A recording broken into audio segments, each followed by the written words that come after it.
Students, आज हम आपको एक्सप्लेन करेंगे द्वंद्व समास।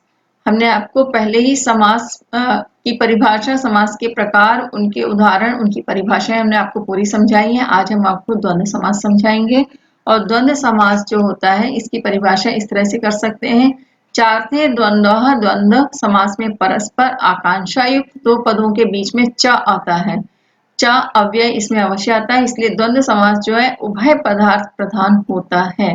जैसे धर्मः च अर्थः च, यानी धर्मार्थी। यहाँ पर पहला पद है यानी पूर्व पद जो है धर्म है और उत्तर पद अर्थ है। इन दोनों की ही यहाँ पर प्रधानता है, दोनों अपने आप में महत्वपूर्ण होते हैं।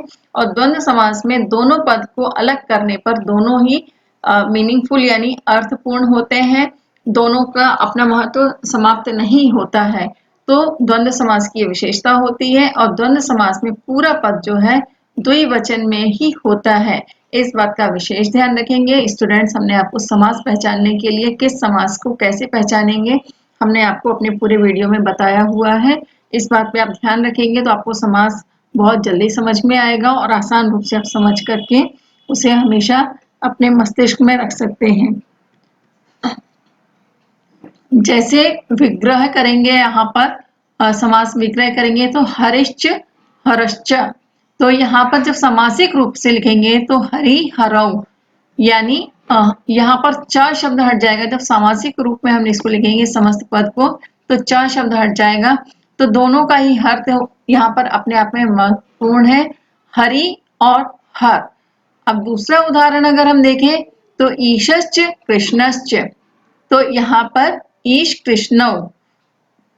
स्टूडेंट्स, हमने आपको इसमें भी ये भी बताया कि हमेशा द्विवचन में होते हैं। तो ईश और कृष्ण। अब समस्त पदों का समास विग्रह भी इस तरह से समझ सकते हैं कि किस तरह से होगा समास का। हमने आपको एक बार फिर से बता रहे हैं कि कौन सा समास किस तरह से, एक उसमें उदाहरण बता रहे हैं। इससे पहले द्वंद्व समास के हम आपको एक और उदाहरण बता दें कि किस तरह से होता है द्वंद्व समास में।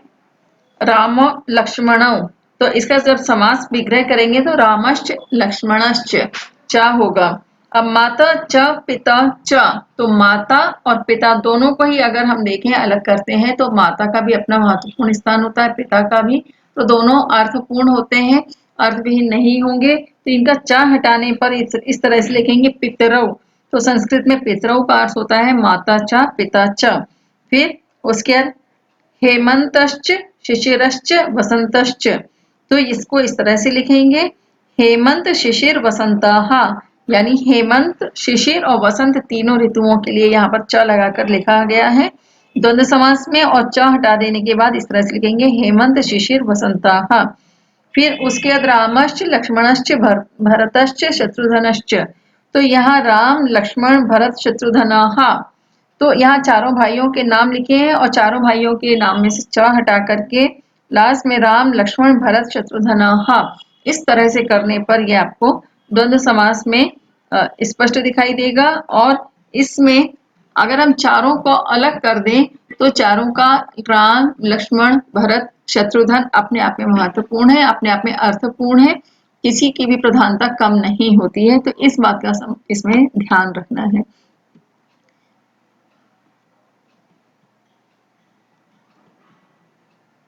अब सारे पदों का यदि समास विग्रह अलग से समझने का प्रयास करें तो इस तरह से कर सकते हैं। यथा कामम।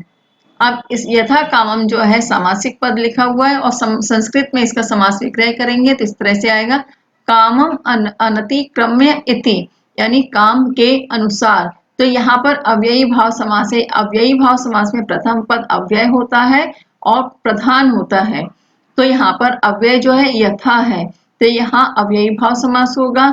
फिर उपवनम, समस्त पद जो लिखा है समास के रूप में वो है उपवनम। और इसका विग्रह करने पर होगा वनस्य समीपम, यानी वन के समीप। अब यहाँ पर उप जो है अव्यय है और प्रधान है, इसलिए यहाँ पर अव्ययी भाव समास होगा। काक बलि।